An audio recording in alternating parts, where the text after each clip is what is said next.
हाँ बेटा, आज हम लोग इसमें इक्विवेलेंट रेजिस्टेंस निकालना सीखेंगे। हर केसेस में इक्विवेलेंट रेजिस्टेंस और साथ साथ में इक्विवेलेंट कैपेसिटेंस भी सीखते चले जाएं। ठीक है, दोनों मिलता जुलता है तो दोनों को हम साथ साथ सीखते हैं।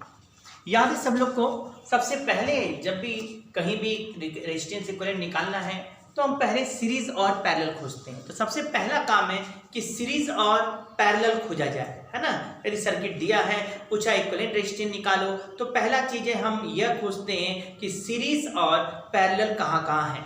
समझ में आया बेटा? सीरीज पैरेलल मिल जाए तो काम हो जाए। यदि सीरीज पैरेलल नहीं मिलता है, बीच में सीरीज पैरेलल जान रहे हो, समझाएंगे भी, और सीरीज पैरेलल नहीं मिला तो हम कहते हैं दूसरे स्टेप पर आया करो, देखा करो कहीं व्हीटस्टोन ब्रिज तो नहीं बन रहा है। व्हीटस्टोन ब्रिज याद है, हम बता चुके हैं अलग से।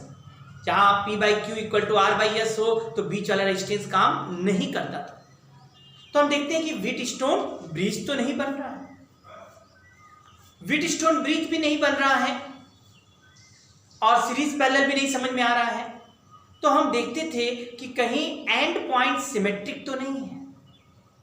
यदि एंड पॉइंट सिमेट्रिक है तो चार्ज को डिस्ट्रीब्यूट करके भी हम इक्विवेलेंट निकाल सकते थे। यदि एंड पॉइंट सिमेट्रिक भी नहीं मिला तो फिर यह देखते हैं कहीं लाइन सिमेट्रिक तो नहीं है। एंड पॉइंट सिमेट्रिक, फिर उसके बाद क्या कहा मैंने, लाइन सिमेट्रिक खोजते हैं। और जब ये सभी सिमेट्रिक नहीं होता, ना एंड पॉइंट सिमेट्रिक है ना लाइन सिमेट्रिक, मतलब दो लाइन एक सा नहीं है, तब अंतिम में हम बैटरी कनेक्ट करके किरचॉफ लॉ का यूज करके इक्विवेलेंट रेजिस्टेंस निकालते हैं।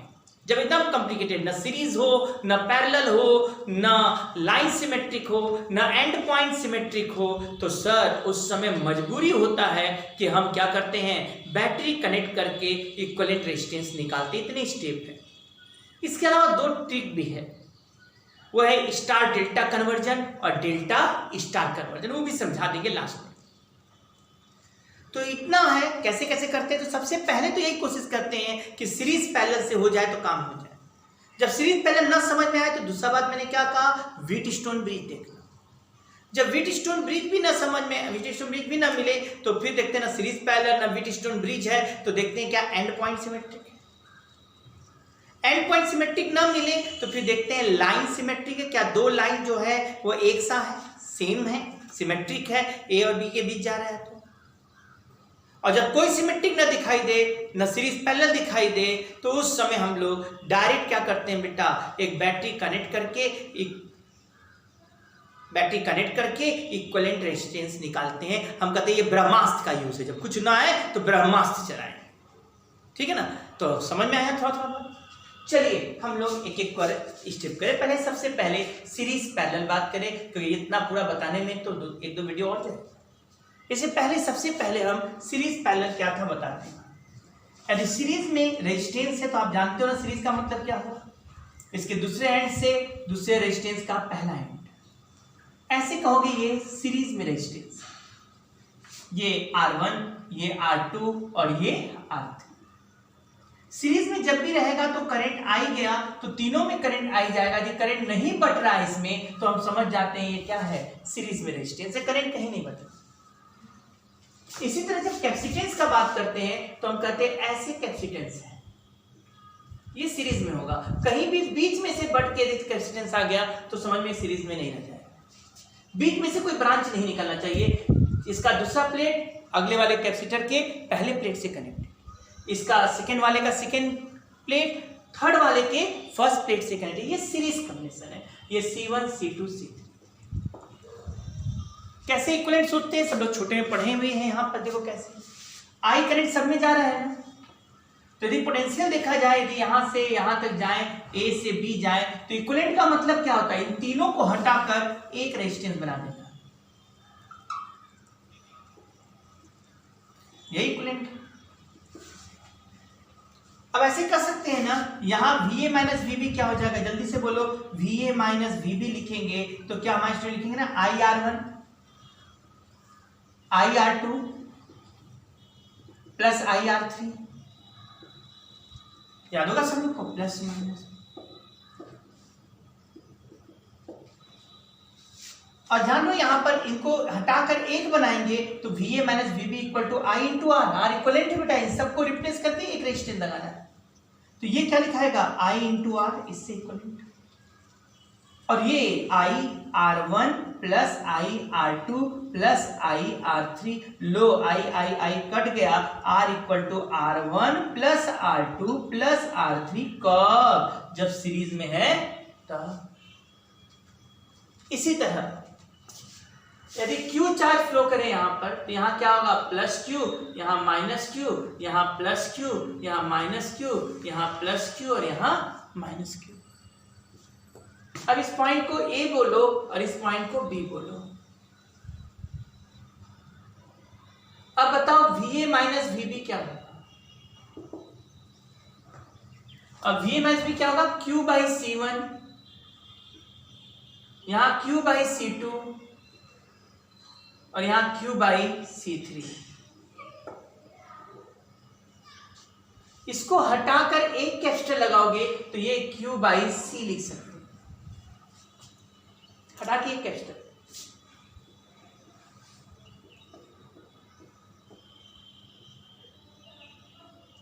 Q by C equal to Q by C1 plus Q by C2 plus Q by C3, लो Q कट गया, यहाँ 1 by C equal to 1 by C1 plus 1 by C2 plus 1 by C3। समझ गए होंगे क्यों series में capacitance में 1 by C equal to 1 by C1 plus 1 by C2 plus 1 by C3, क्योंकि यहाँ V Q बाई C होता है और वहां V I इंटू R होता है, सीधे सीधे आता है।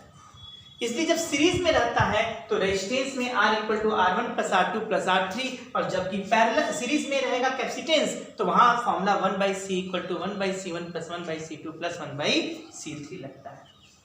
आगे होगा समझ में, डिराइवेशन भी क्लियर हो। इसी तरह पैरेलल कॉम्बिनेशन का बात करें। पैरेलल कॉम्बिनेशन, सबसे पहले हम पैरेलल कॉम्बिनेशन पहचानेंगे कैसे? आइए हम धीरे धीरे एक एक कर करके इस पूरे कंसेप्ट को समझते जाते हैं। पैरेलल का मतलब क्या हुआ? A और B दो पॉइंट हो और सभी रेजिस्टेंस इसी के बीच में कनेक्टेड है, ऐसे R1 R2 R3। हम मान लेते हैं ये क्या हो गया बेटा? Parallel combination. पैरेलल कॉम्बिनेशन में सबका एक एंड एक जगह और दूसरा एंड दूसरे जगह हो तो कहते हो पैरेलल कॉम्बिनेशन। यदि इसके क्रॉस में कोई भी बैटरी लगाओगे तुम तो कह सकते हो भाई कि VA माइनस VB तीनों के क्रॉस पोटेंशियल डिफरेंस सेम होगा। क्या सेम होगा? पोटेंशियल डिफरेंस सेम होगा। और जान लोगे यहां से I निकलेगा तो इधर गया I1, तो इधर जाएगा I2, इधर जाएगा I3। क्या करो? एकदम यहां लिख सकते हो ना, I बराबर I1 plus I2 plus I3। इस पूरे को हटाकर एक रेजिस्टेंस बनाना होगा तो I की जगह क्या लिखोगे? VA minus VB by R equivalent I। VA minus VB by R। I1 क्या होगा? VA minus VB by R1। I2 क्या होगा? जल्दी से बताओ। VA minus VB by R2। तीसरा वाला क्या होगा? VA minus VB by R3। VA minus VB सब जगह से काट दीजिए तो 1 by R equal to 1 by R1 plus 1 by R2 plus 1 by R3। लो ये इक्विवेलेंट रेजिस्टेंस आ गया। 1 by R equal to 1 by R1 plus 1 by R2 plus 1 by R3, ये इक्विवेलेंट रेजिस्टेंस आ गया। इसी तरह कैपेसिटेंस के केस में क्या करते हो? इधर एक कैपेसिटेंस है जो C1 है, दूसरा क्या है? C2 है और तीसरा क्या है? C3 है।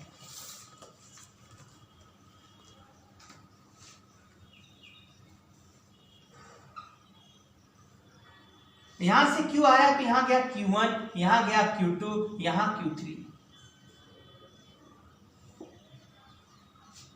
क्या लिखोगे? Q1 इक्वल टू क्या लिखोगे? Q1 इक्वल टू तुम नहीं लिखोगे ऐसे लो, एक मिनट पहले ये बात लो, यहां से Q आया होगा तो Q बराबर Q1 plus Q2 plus Q3 लिख सकते हैं। तो इधर Q1 क्या होगा, Q2 Q सप्लाई किया तो Q supply Q1 Q2 Q3 इधर सप्लाई किया होगा। एरो नहीं बनाते बेटा, हम बार बार बता चुके, एरो बनाना एकदम कंसेप्चुअली सही नहीं, क्योंकि कैपेसिटर पर डीसी करंट फ्लो नहीं करता, चार्ज नहीं फ्लो, ये उस समय का मैंने बनाया जिस समय वो चल रहा होगा, इसलिए कई लोग यहाँ प्लस माइनस है, कभी एरो नहीं फ्लो करते दिखाते कि स्टडी स्टेट में चार्ज फ्लो नहीं करता, ये समझने के लिए मैंने बनाया है कि भाई जिस समय इनिशियली फ्लो तो किया ही होगा, उस समय का मैंने एक फिगर बनाया, और स्टडी स्टेट में चार्ज फ्लो नहीं करेगा, प्लेट पर कलेक्ट हो गया। समझ में आ रहा है? अब बताओ, इस सब को हटाकर एक कैपेसिटर लिखेंगे तो C into VA minus VB लिखेंगे। Q1 बराबर, इस लाइन से देखेंगे तो C इंटू V, तो यहां C की जगह C1 और VA माइनस VB। इसी तरह यहां भी क्या करेंगे, C2 VA minus VB, potential difference, अब V भी लिख सकते थे। इसी तरह C3 हो जाएगा VA माइनस VB, जो V के बराबर है। ये कट गया कि नहीं यहां से, मतलब पैरेलल है तो C बराबर C1 plus C2 plus C3, एक जबरदस्त बात। एकदम रेजिस्टेंस का उल्टा है, रेजिस्टेंस में पैरेलल है तो 1/R equal to 1/R1 plus 1/R2 plus 1/R3, इसलिए हम रेजिस्टेंस का याद कर लेते हैं और कैपेसिटर करते हैं उल्टा है। रेजिस्टेंस सीरीज में क्या होता है, R equal to R1 plus R2 plus R3, और पैरेलल में 1/R equal to 1/R1 plus 1/R2 plus 1/R3। जबकि कैपेसिटर सीरीज में है तब 1 उल्टा है, 1/C equal to 1/C1 plus 1/C2 plus 1/C, और पैरेलल में है तो C equal to C1 plus C2 plus C3 हो जाएगा। इतना बात आप सब लोगों को थोड़ा थोड़ा तो समझ में आया होगा, कर ले जाओ यहां तक बात भाई। अब चलो थोड़ा कंसेप्ट को और बढ़ाया जाए।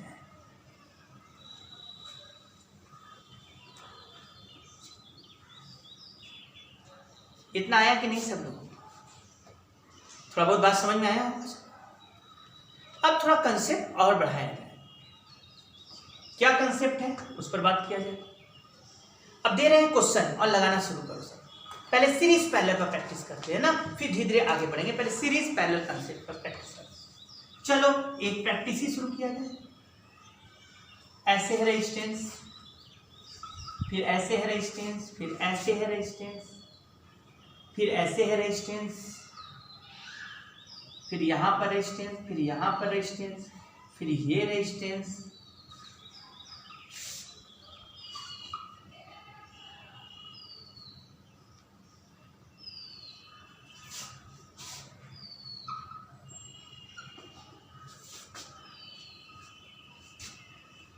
यहां बना लीजिए,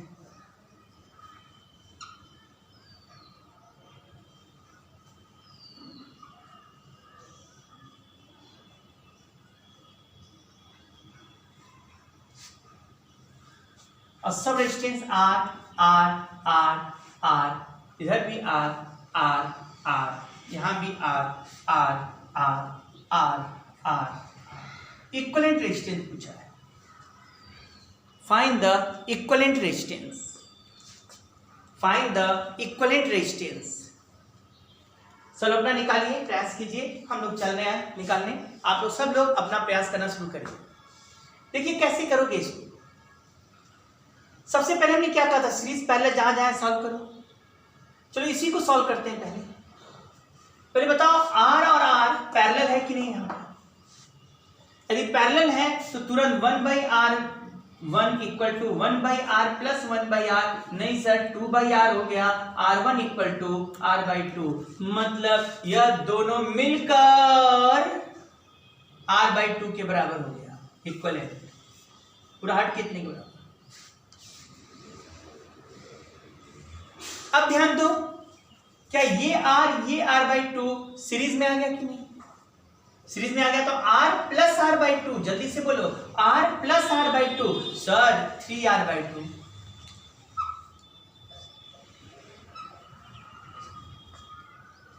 अब समझना, ये 3R/2 और ये R पैरेलल हो गया है, तो इसको कैसे सॉल्व करोगे। ये 3R/2 और ये R पैरेलल, मतलब 2/3R plus 1/R equal to 1/R2, नीचे का एलसीएम 3R हो गया, ये हो जाएगा 2 प्लस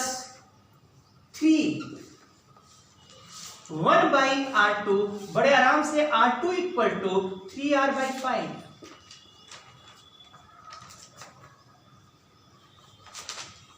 लो भाई ये भी सॉल्व हो गया और इसके पूरे की पूरी जगह क्या आ गया 3R/5 इसके इक्वल है। ऐसे यहां देखिए, फिर ये R पैरेलल है, R पहले सॉल्व करो 1/R प्लस 1/R 2/R और यदि पलटोगे तो यहां आ जाएगा R/2।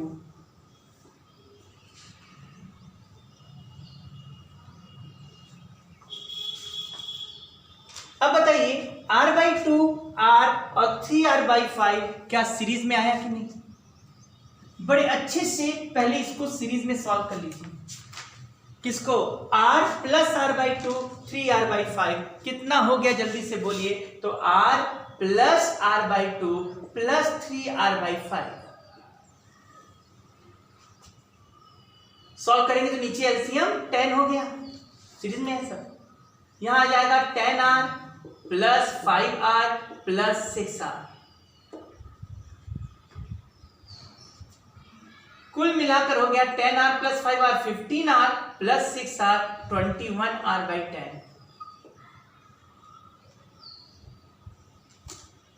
अब आइए इधर समझिए, इधर फिर आ रहा 1/R प्लस 1/R 2/R, पलट दोगे तो R/2।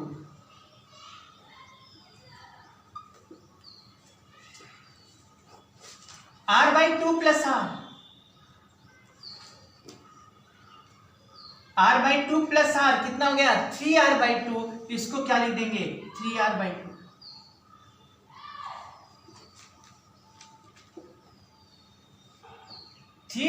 और R पैरेलल हो गया, मतलब 2/3R प्लस 1/R, नीचे का एलसीएम 3R, इधर बोलोगे 2 प्लस 3,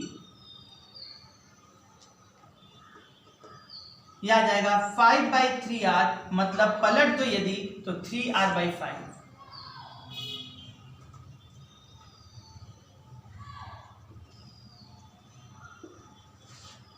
अब ये तीनों फिर क्या हो जाएंगे भाई, ये तीनों पैरेलल में सीरीज में आ गए। ऊपर वाला तो सॉल्व कर लिया ना सबने ये पूरा, और ये कितना आ गया था पूरा हम लोग का ऊपर 21R/10।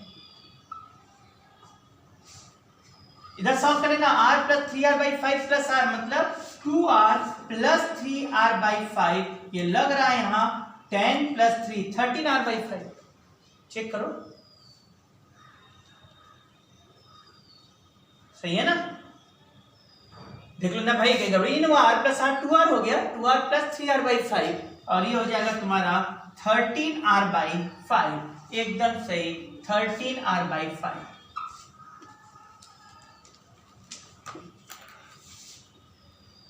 अब इनको आप सॉल्व कर सकते हो, पैरेलल है। 10/21R प्लस 5/13R और यही इक्वलेंट हो जाएगा 1/R डैश। सॉल्व कर लेंगे आप सब लोग, या आप लोग का सॉल्व करेंगे, हम नहीं करेंगे। या नहीं पूछा था कैसे कर दिया करो, 21 इंटू 13R, तो 21R तो चला गया, तो यहाँ 13 130 प्लस 13R चला गया, 21 इंटू 5,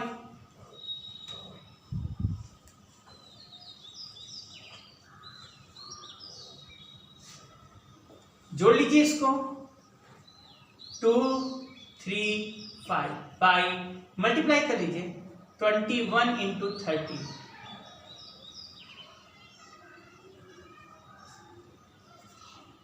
क्या हो गया 273R।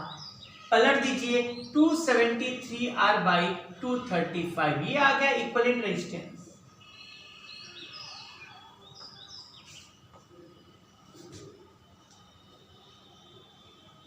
आया बात समझ में? इक्विवेलेंट रेजिस्टेंस आ गया 273R/235, ये इक्विवेलेंट रेजिस्टेंस निकल कर आ गया। तो ऐसे क्वेश्चन आप लोग सॉल्व कर सकते हो, धीरे धीरे आप लोगों को करना होगा, तो इक्विवेलेंट रेजिस्टेंस निकालकर आप कर सकते हो। आइए अब थोड़ा सा हम और बढ़ने का प्रयास कर रहे हैं, जरा ध्यान से आराम से एक एक चीज को हम लोग लगाते जाएं। पहले यहां तक कंप्लीट करें, अब समझ में आया? सीरीज पहले इसी तरह कैपेसिटर में भी होगा, सीरीज पहले दिखा तो उसका इक्विवेलेंट आप निकाल सकते हैं। चलो एक क्वेश्चन देते हैं, कैपेसिटर मिला कर देते हैं तुम लोगों को, देखो क्या करते हो तुम। हम ऐसे बना रहे हैं बेटा, ऐसे चलो 3 कैपेसिटर 6 माइक्रोफैरेड 6 माइक्रोफैरेड 6 माइक्रोफैरेड, इसका यूनिट माइक्रोफैरेड लिखते हैं।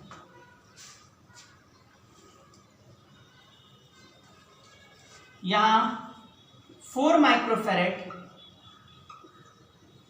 यहां 6 माइक्रोफैरेड, यहां भी 6 माइक्रोफैरेड, फिर यहां 4 माइक्रोफैरेड, फिर यहां 6 माइक्रोफैरेड, यहां भी 6 माइक्रोफैरेड, और आपसे बोला ए और बी के बीच इक्विवेलेंट कैपेसिटेंस निकालना। Find the equivalent capacitance between A and B. B fast, चले हम लोग।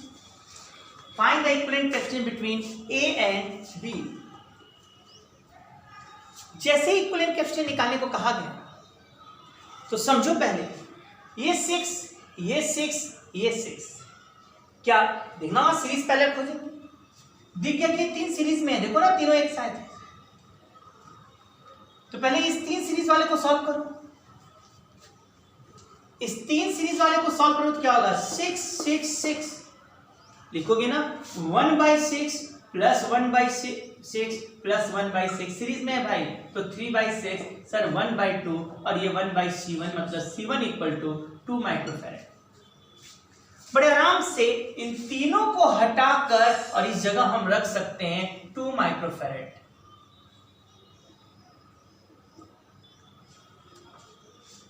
यदि आप समझदार हैं तो समझिए, ये 2 माइक्रोफैरेड और 4 माइक्रोफैरेड पैरेलल हो गया।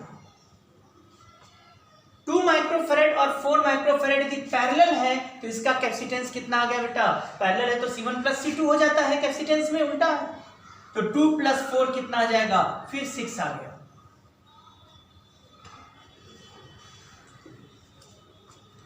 अरे वाह, यह 6 यह 6 यह 6 फिर सीरीज में आ गया, तो 1/6 प्लस 1/6 प्लस 1/6 फिर आ गया 3/6, सॉल्व करो फिर 2 आया, फिर देखो 2 और 4 फिर क्या हो गया, 6 हो गया, 2 4 6 हो गया,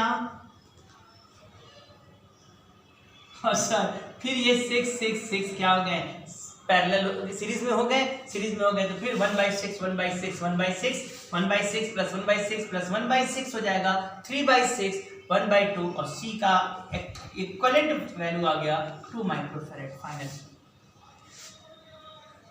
आया समझ में? तो देख रहे हो ना कैसे सॉल्व करते हैं, एकदम हम धीरे धीरे धीरे धीरे ट्रिक पर चलते चले जा रहे हैं। सीरीज पैरेलल जहां दिखाई दे, बहुत सा क्वेश्चन फिगर बना सकते हैं सीरीज पैरेलल में, और ये आप लोग खुद से करेंगे।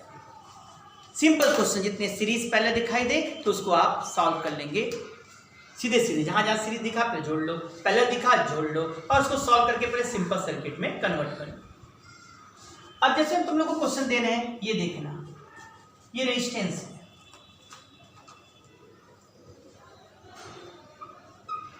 ये ए, ये बी,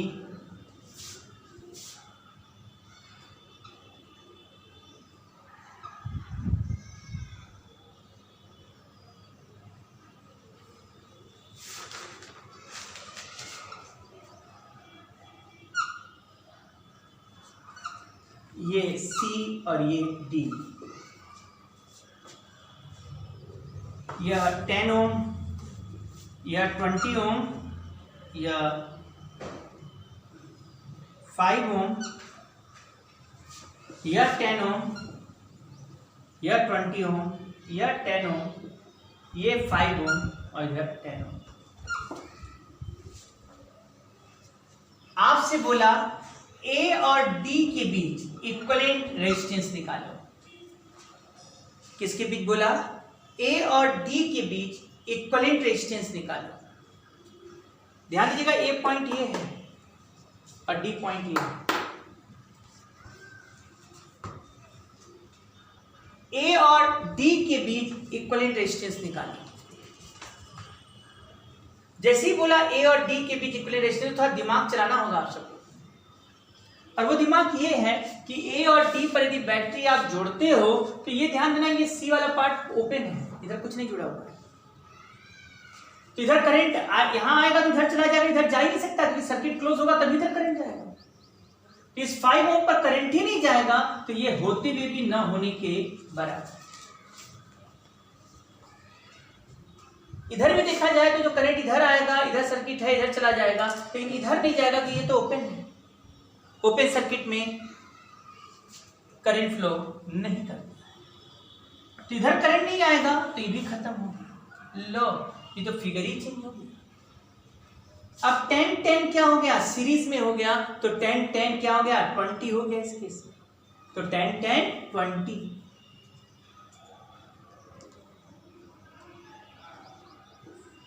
और यहां ये 20-20 कितना हो गया, 40।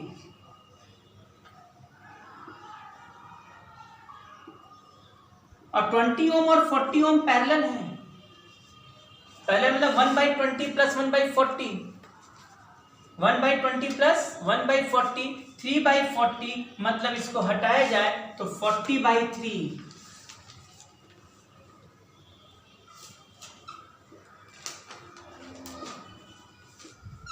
फोर्टी बाई 3, 10 और 10 सीरीज में है।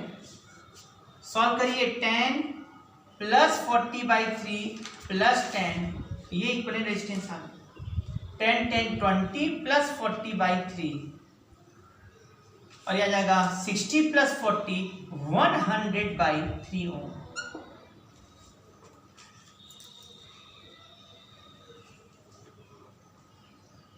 हो गया कि नहीं यहाँ तक? ये सीरीज पैरेलल का खेल खेल रहे अभी हम लोग, एक के बाद एक क्वेश्चन हम देते जा रहे हैं, आप लड़ते जा रहे हैं। चलिए, ऐसा ही बात है तो एक क्वेश्चन और आ जाएगी जल्दी से।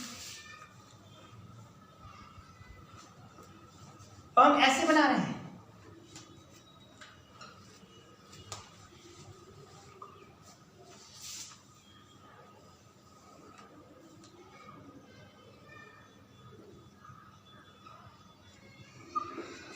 ये 3 माइक्रोफेरेड, ये 2 माइक्रोफेरेड, ये 3 माइक्रोफेरेड, ये 1 माइक्रोफेरेड, ये 3 microfarad,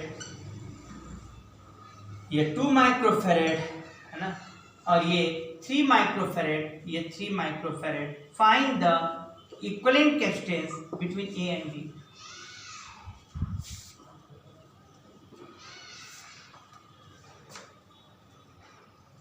Find the equivalent capacitance between A and B। जैसे ही A और B के बीच इक्विवेलेंट कैपेसिटेंस कहा तो ध्यान देना, ये C ओपन है, इधर इधर का चार्ज नहीं जा सकता, D ओपन है, इधर चार्ज नहीं जा सकता है, तो C और D ये होते हुए भी न होने के बराबर है। अरे वाह, ये सर्किट तो कंप्लीट है। और ये 3-3-3 क्या दिख रहा है सीरीज में, 3-3-3 सीरीज में, समझ में आ रहा होगा सबको। तो 3-3-3 1/3 1/3 1/3, ये आ जाएगा 3। अरे 1/3 1/3 3/3 3/3, जो हो जाएगा 1। करके देखना बेटा, 1। फिर 1 और 2 1 माइक्रोफेरेड और 2 माइक्रोफेरेड पैरेलल हो गया, तो 1 और 2 को मिला दोगे तो फिर क्या हो जाएगा, 3 माइक्रोफेरेड।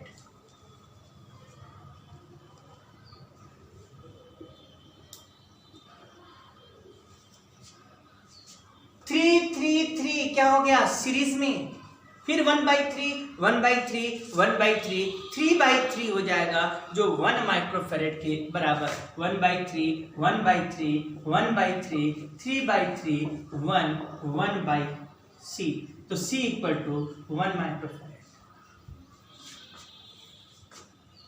समझ में तो आ रहा होगा सब में। चलिए, इसी तरह का एक क्वेश्चन और दे रहे हैं, आप लोग समझकर आंसर तुरंत देंगे।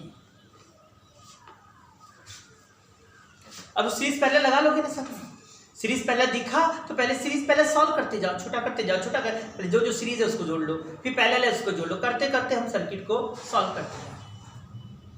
यदि आप समझ रहे हो तो ऐसे क्वेश्चन दे रहे हैं, देखो एक कैपेसिटेंस C है, फिर यहाँ 2 कैपेसिटेंस, फिर यहाँ 4 कैपेसिटर, फिर यहाँ 8 कैपेसिटर,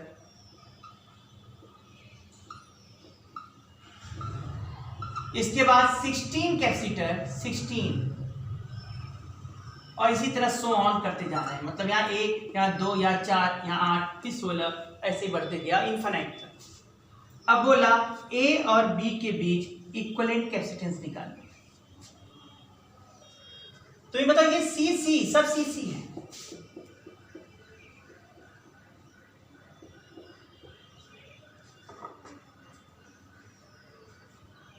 तुम्हें यहां बताओ, ये C है, ये C मिलकर क्या हो जाएगा C/2, ये C मिलकर C/4, ये C मिलकर C/8, ये मिलकर C/6। इक्विवेलेंट कैपेसिटेंस निकालो यदि C' तो क्या लिखा है? C plus C/2 plus C/4 plus C/8 plus C/16 and so on. C बाहर कर दो, 1 plus 1/2 plus 1/4 plus 1/8 and so on. ये इनफाइनाइट तक जा रहा है। और ध्यान देते, ये ज्योमेट्रिकल प्रोग्रेशन है, याद है ना सब लोग को? ये ज्योमेट्रिकल प्रोग्रेशन है, और ज्योमेट्रिकल प्रोग्रेशन में आर याद होगा कॉमन रेशियो 1/2/1 कर दो कॉमन रेशियो। कैसे ज्योमेट्रिकल प्रोग्रेशन तुम देख रहे हो ना, 1/2 1/2 1/2 का मल्टीप्लाई, यदि कॉमन चीज का मल्टीप्लाई होता चला जाए, या तो इनका रेशियो कॉमन रेशियो सेम हो, 1/2/1 1/2, 1/8/1/4 1/2, तो इसे हम कहते हैं ज्योमेट्रिक प्रोग्रेशन। और इनफाइनाइट तक जाए और r लेस देन 1 है, r माने रेशियो 1/2/1, यहाँ r का वैल्यू 1/2 है जो लेस देन 1। तो इनफाइनाइट का सम होता है a/1 minus r, a first term और r कॉमन रेशियो। तो यहाँ c हो जाएगा, a की जगह कौन है, माने फर्स्ट टर्म 1 है, और 1 माइनस कॉमन रेशियो 1/2/1 1/2। सर ये C है, 1/1/2 उड़कर ऊपर आ जाएगा, 2C हो जाएगा। यहां इक्विवेलेंट कैपेसिटेंस कितना आ गया बेटा? 2C के बराबर आ गया। आ रहा है समझ में धीरे धीरे? चलो थोड़ा और हम चीजों को बढ़ा रहे हैं, आप लोग थोड़ा थोड़ा सपोर्ट करना शुरू करो, ताकि ये पूरा चीज हम लोग अच्छे से पढ़ पाए।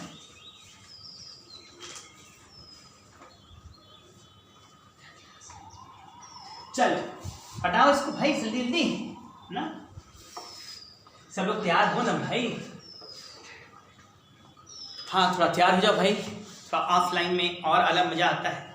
सब बच्चे दिखते हैं तो ने तेजी से पढ़ाने में मजा आता है, हर का एक चीज का फेस रीडिंग करते हैं और उस हिसाब से बातें आती हैं। फिर भी इस समय हम लोग कोशिश कर रहे हैं कि पूरा चीजें कवर हो जाए। आप लोग थोड़ा मेहनत करें और लगाते चले जाएं। अब हम जो इक्विवेलेंट रेजिस्टेंस निकाले जा रहे हैं वो इनफाइनाइट लैडर का निकाले जा रहे हैं। किसका निकाले जा रहे हैं बेटा? Infinite ladder. बता रहे कैसे? जैसे मान लो ऐसे बनाया है,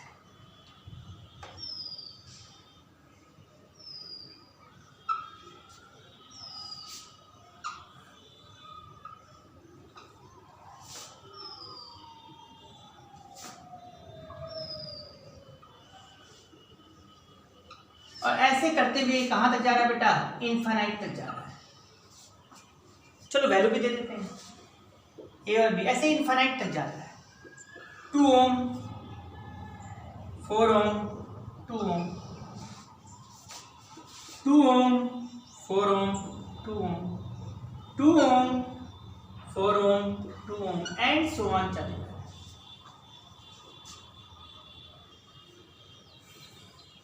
ठीक,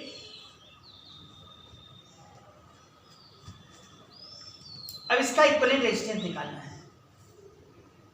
एक बात ध्यान दीजिएगा, ये 2 है, ये 4 है, ये 2 है। मान लीजिए ए और बी के बीच का रेजिस्टेंस R है। क्या मान लिया? ए और बी के बीच का रेजिस्टेंस R, 2, 4 और ये 2 है, तो इसके बीच का रेजिस्टेंस क्या है? R है।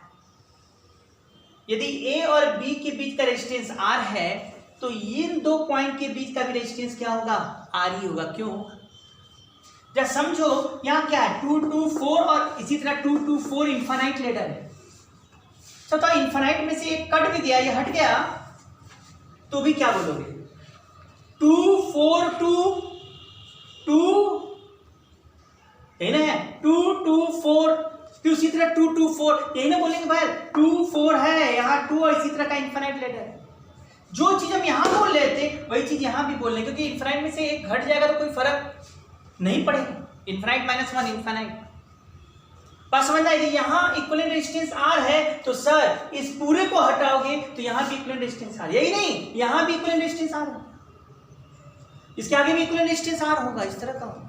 क्यों? क्योंकि आप समझ रहे हो ये यदि इनफाइनाइट है ये ना करो 2 4 2 और ऐसे इनफाइनाइट लेटर, यहाँ भी आप यही ना बोलोगे 2 4 2 और ऐसे ही इनफाइनाइट लेटर।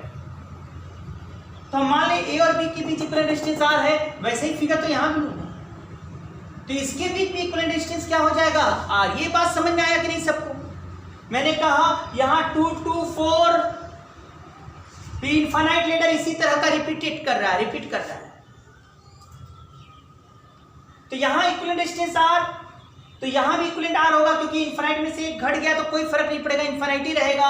और यहाँ यही बोलेंगे 2 4 2 इनफाइनाइट, जो बात यहाँ बोल रहे थे सिर्फ वही बात यहाँ भी बोल रहे हैं। तो मतलब यहाँ इक्विवेलेंट रेजिस्टेंस R, तो यहाँ भी सब का इक्विवेलेंट रेजिस्टेंस क्या हो जाएगा R हो जाएगा।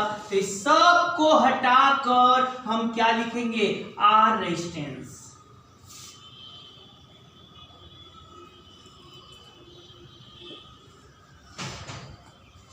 ये R और 2 क्या हो गया पैरेलल हो गया है, ये R और 2 पैरेलल हो गया है। R और 2 पैरेलल मतलब ऐसे लिखोगे 2R upon R plus 2, 2R upon R plus 2 और 2 4 है ही है तो प्लस 2 प्लस 4 और ये मिलकर कितने के बराबर होगा R के ही बराबर। समझना 2R ये कैसे लिखा गया समझ में आ रहा है ना बेटा? ये 2 और R पैरेलल है बेटा। पैरेलल में क्या होता है R बराबर लिख सकते हैं direct R1 R2 upon R1 plus R2। Solve करके देखो ना 1/R1 प्लस 1/R2, तो वही मैंने लिख दिया 2 into R upon R plus 2। और इसके बाद ये जो आया उसके सब सीरीज में है, सीरीज में 2 प्लस 4 और मिलकर R ही के बराबर आना है। सॉल्व करो 2R upon R plus 2 plus 6 equal to R। इसको इधर ले जाओ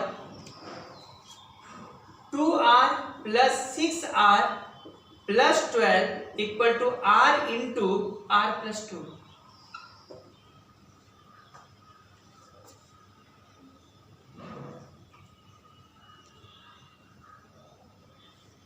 ध्यान दिया जाए यहां क्या हो जाएगा R स्क्वायर, ये 2R है ये 2R कैंसिल हो गया और इधर लिख दिया -6R और -12 इक्वल टू 0। यहां R स्क्वायर हो गया प्लस 2R से 2R गया 6R इधर आ गया -6R -12 इतना खत्म। अब बोलो R लिख सकते हो कि नहीं? R इक्वल टू क्वाड्रिकेशन बन गया -b -6 plus minus under root b square 36 -4 a1c -12 by 2। Minus possible नहीं है तो r इक्वल टू क्या आ गया 6 plus under root 36 plus 48 by 2।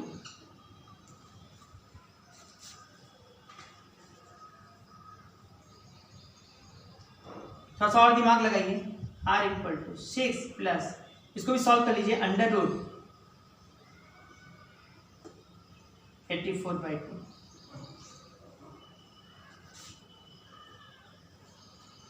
और ये लिखाएगा 6 प्लस 2 रूट 21 बाई 2 मतलब 3 प्लस रूट 21। आंसर कितना आ गया 3 प्लस रूट 21 ओम। खेल खत्म। कैसे सॉल्व हुआ समझ में आया कि नहीं सब लोगों को? थोड़ा सब लोग मेहनत करो भाई अगले से ना। चलो अगला क्वेश्चन दे रहे हैं, लगाइए सब लोग। यहाँ कुछ नहीं था, इनफाइनाइट था और उसको रिपीट करते चले गए और आपसे कहें इक्विवेलेंट रेजिस्टेंस निकालिए। तो कुछ नहीं करना है, ये ट्रिक पकड़ लीजिए और इससे करते चले जाइए। अब आइए,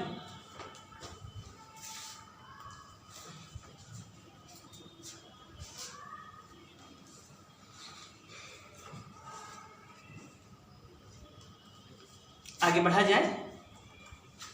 जरा समझना अगला क्वेश्चन। इसको अब कर रहे हैं तो चलो कैपेसिटर दे रहे हैं, ये कैपेसिटर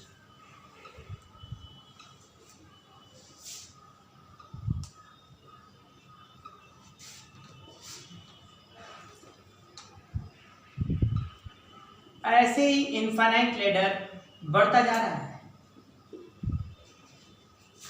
इनफाइनाइट, ठीक है। चलो ये 2 माइक्रोफैरेड, ये भी 2 माइक्रोफैरेड और कहीं से ये हो जा रहा है 1 माइक्रोफैरेड, ये भी 2 microfarad, 1 microfarad, 2 microfarad, 2 microfarad, 2 microfarad, 1 microfarad, 2 microfarad, 2 microfarad, 1 आएगा यहाँ, ऐसे ही चलता जा रहा है। समझ रहे हो कि सब लोग यहाँ अमल कर ही दो। और ऐसे ही इनफाइनाइट लेवल कैसे सोचोगे? ए और बी के बीच इक्विवेलेंट कैपेसिटेंस निकालिए, निकालिए सब लोग अपने कॉपी पर, निकालिए खुद से, पॉज करके निकालिए, पॉज कीजिए, निकालिए और फिर बाद में मिलाइएगा। यहां ऐसे करेंगे ना, ए और बी के बीच इक्विवेलेंट कैपेसिटेंस क्या मान लेंगे? सी है। ए और बी के बीच यदि सी है तो सर जैसा ये है लेडर, जैसे यहां बोलेंगे 2 2 1 और इनफाइनाइट लेडर, ऐसा इसको काट भी दे तो फिर भी तो इनफाइनाइट नंबर है, तब भी बोलेंगे 2 2 1 और इनफाइनाइट लेडर। इसका मतलब ए और बी के बीच, let equivalent capacitance between A and B is C. यदि ए और बी के बीच हम सी मान ले इक्विवेलेंट, तो ऑटोमेटिक यहां भी इक्विवेलेंट कितना आ जाएगा? इस पूरे को हटाकर हम क्या मान सकते हैं? यहां भी तो सी ही आएगा सर, यहां भी सी आएगा।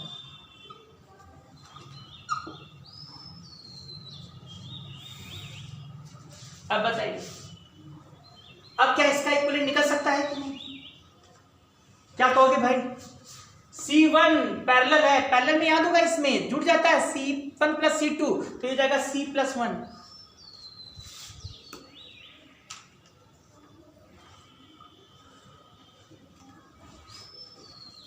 अब सॉल्व करिए सीरीज में, 1/2 plus 1/2 plus 1/C plus 1 equal to 1/C। ध्यान दे, 1/2 प्लस 1/2 1 हो जाएगा। इसको इधर सॉल्व करो, C plus 1 upon C plus 1 equal to 1/C। Sir ये प्लस 1 मिलाकर C प्लस 2 कर दीजिए। इसको इधर ले आइए, C square plus 2C, C square plus 2C equal to C plus 1। इधर देखा जाए तो C square plus C minus 1 equal to 0। क्या C का वैल्यू लिख सकते हैं कि नहीं? C का वैल्यू, C का वैल्यू -1 इक्वलिटी क्वेश्चन है, B का वैल्यू समझ लो, -b plus minus under root b square minus 4ac upon 2a। तो यहाँ -1 plus minus under root b square 1 minus 4a1 c minus 1/2। Minus संभव नहीं है, c नेगेटिव नहीं होता। -1 प्लस ये जान के √5 हो जाएगा, 4 प्लस हो जाएगा, c का वैल्यू आ गया √5 माइनस 1/2 माइक्रोफैरेड।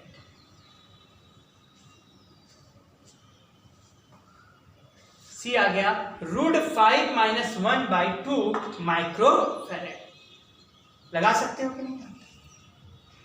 सॉल्व कर जाइए सब लोग। C equal to √5 minus 1/2 microfarad. खेल खत्म हो गया। हाँ, ये था बेटा इनफाइनाइट लेडर यदि मिलता जा रहा है तो उसका इक्विवेलेंट कैसे निकाला जाता है, वो आप निकाल सकते हो। इक्विवेलेंट इनफाइनाइट लेडर है तो अब आया कि नहीं? थोड़ा समझ में।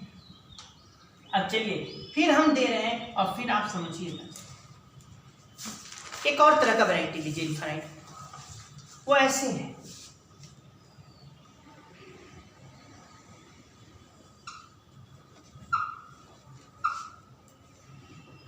ऐसे ही बनाते जाओ।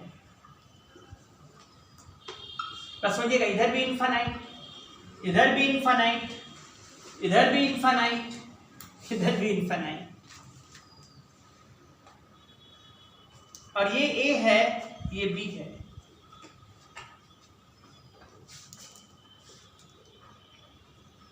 इधर इनफाइनाइट, इधर इनफाइनाइट, इधर इनफाइनाइट, इधर इनफाइनाइट, ये ए है और ये बी है।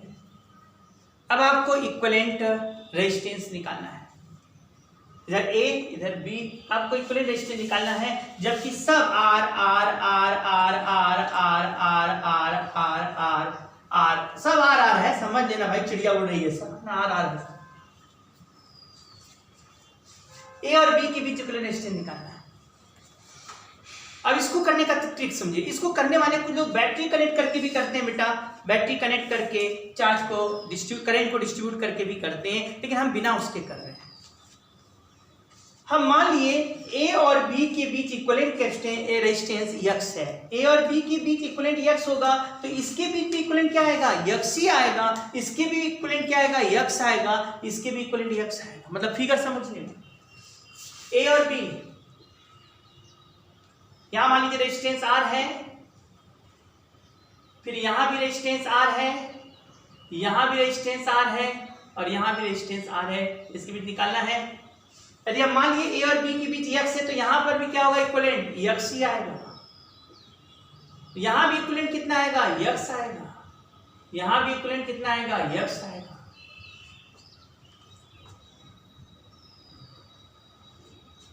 यक्स और आर पैरेलल हैं, सॉल्व करिए। X R upon x plus R, यहां भी x R upon x plus R, यहां भी x R upon x plus R, कुल हो जाएगा 3xr upon x plus are.